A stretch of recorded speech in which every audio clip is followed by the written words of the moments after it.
has been Amy's Bookshelf Reviews podcast. Thank you for listening. And always, be kind and stay safe. Thank you. Hello and welcome. I hope all is well with you. I'm Amy, and today I'm talking about Bob Freeman's books. It's part of the H2LiftShips series. This one's called BosonsWave, BOSONS Wave, and one word. And as I said, as I've talked about his books in previous podcasts, and this is book number 3, BosonsWave, and prepare yourself for the ultimate showdown between the H2 lift ship Municola and its enemies. And it's a very interesting story. And it just fits within this whole series because you have overlapping characters, you have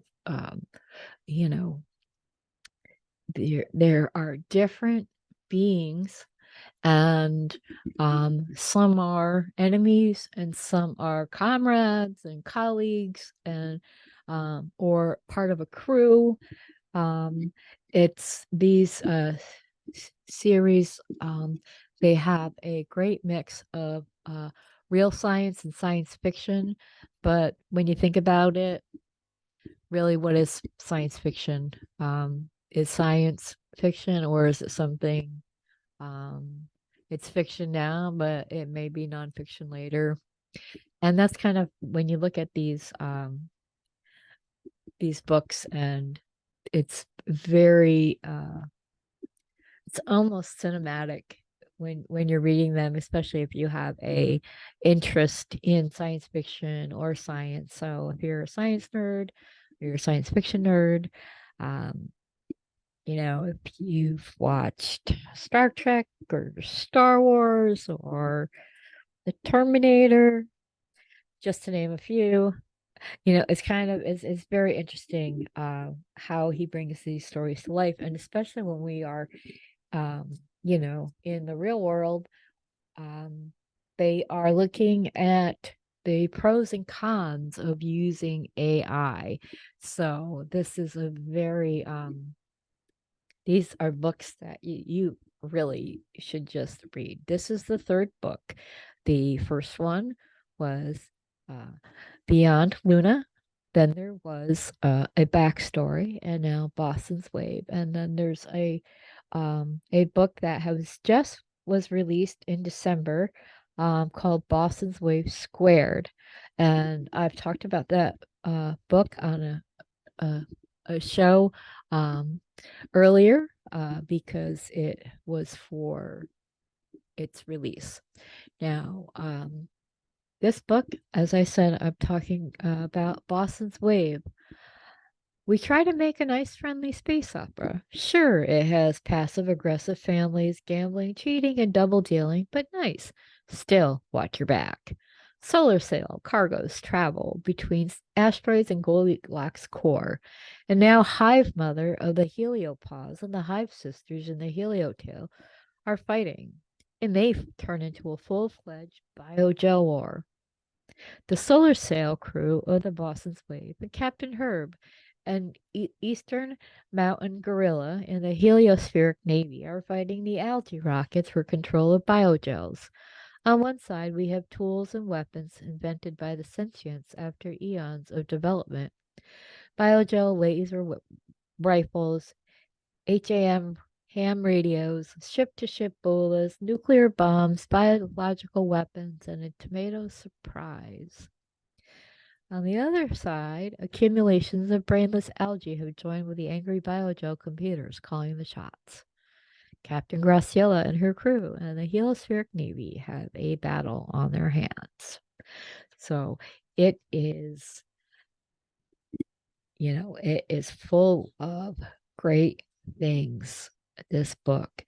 I have chosen to read part of chapter 3, and it's the title of it is The Biogel Workers. The leading edge of the heliopause sparkled as the cosmic rays, photons, dust particles, and the dark energy hit Sol's cold border. It was the void, but not the empty. The sentience on the stabilized asteroid managed the maturation of young gels for the Biogel Consortium. Gelact 6 headed towards the cafeteria to pick up his crew and find the assignment for the work session. His comm flashed the active work color, orange this time, and selected workers' comm lit up to match. Okay, you workologists, clear your plates and join me at the upper airlock ready room. This was the usual assortment of primates, canines, and octopuses able to handle any situation they might find. Each member were dressed in their spacesuits, ready to work. The bulky suits with a block of gray goo in the backpack hid their features. Only arm length count and uncovered heads indicated the sentient species. Gelac 6 was a popular Jefe, fair, easy to work with a source of snacks when all work was done. He made a note of speciation for the snack distribution. Gelac 6 assistant, hand-drawn 5, was a small female human. She was typical for her species. Fur on top of her head, pasty thin skin, small ears, and a slightly flattened nose and omnivore teeth. She stepped up to her Jeppy. We had some problems on the center trestle. There is construction work a third way up the ramp. Good to know. We can circle around it. I better make sure we have enough air goop in the tanks. Right, the goop is pretty good this time. We didn't use the full supply. We were out for an extra 2 Earth hours. Galak 6 replied. Maybe the fermenter crews fixed the infection we saw last day, 7-day. Should be okay. Hive Mother even assigned a couple more microbiologists to the job. Hand-drawn 5 paused before replying. You know, they're talking about a metering system for asteroids' age, and we still have to guess the amount of breathable air. Can we send another plea to Hive Mother and see if she can come up with a solution? Don't count on it. I've been asking for that feature since I was a 4. Well, if they don't respond to a 6, I don't know what I can do. I've heard the group of 5 promise it a long time, too. They haven't even developed a prototype. The way they treat us is unconscionable, she continued. You'd think we'd support the workologists better. It's bad enough we have to eat the leftover gray goo for every meal. I know they can afford real food imported from the core. This is just the last straw. They have to measure the air in the goo before they fill the tanks, but they won't give us a way to track it when we're out on the grid. Maybe we need a union. Galak 6 nodded. An answer would drive the conversation further down the asteroid hole, not the way he wanted to go. Hand-drawn 5 peered out toward Sol. On a different tack. You know when the next hauler is due? Nothing specific. I want to refresh our snack supply. I agree. Go from first meal to third meal can get a little overbearing. I'll see if I can find out, let you know. Before I forget, we have a poker game after third meal. Will you be able to join us? The chemists and microbiologists have been busy and have some nice fermented extracts I'm sure you would enjoy. Gelact 6 nodded again. Words could be incriminating, and there was no telling if High Mother or her minions were listening. He didn't get to be a 6 by overplaying his hand. He ended with a curt, my air is your air, closing out the discussion he had followed his hive-chosen crew out the cafeteria. And there is more chapter 3. It's one of those, it's a long chapter, and it's really interesting, and so is the book. You just, once you read it, you want to just kind of keep on reading it. And go on to the next one. So, if you're just starting the series, you have 4 books to read, and I'm sure once you read the first one, you will be dying to read the next 3. So, and to share my review before we end this episode, 4 stars, a great read, the 3rd book in the H2LiftShips series. The story is like the others where it reads both technically and entertaining, filled with depth and curiosity.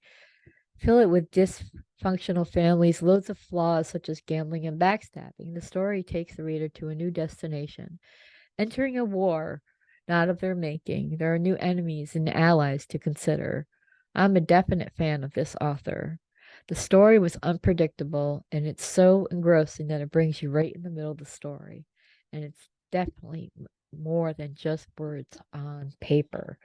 So, if you're a science fiction fan, a hard science fan, nerd, geek, whatever you want to call yourself, um, these are the books that you want to read. Let Bob Freeman be your uh, hidden gem of an author. If you haven't heard from him before, you definitely are hearing about him now. And his work, it's worth the read. So I highly recommend it. Um, but if you're an author who wants to be on the show, or you just want your book to be on the show, go to amysbookshelfreviews.com/podcast for more information. Thank you, and I'll talk to you next week.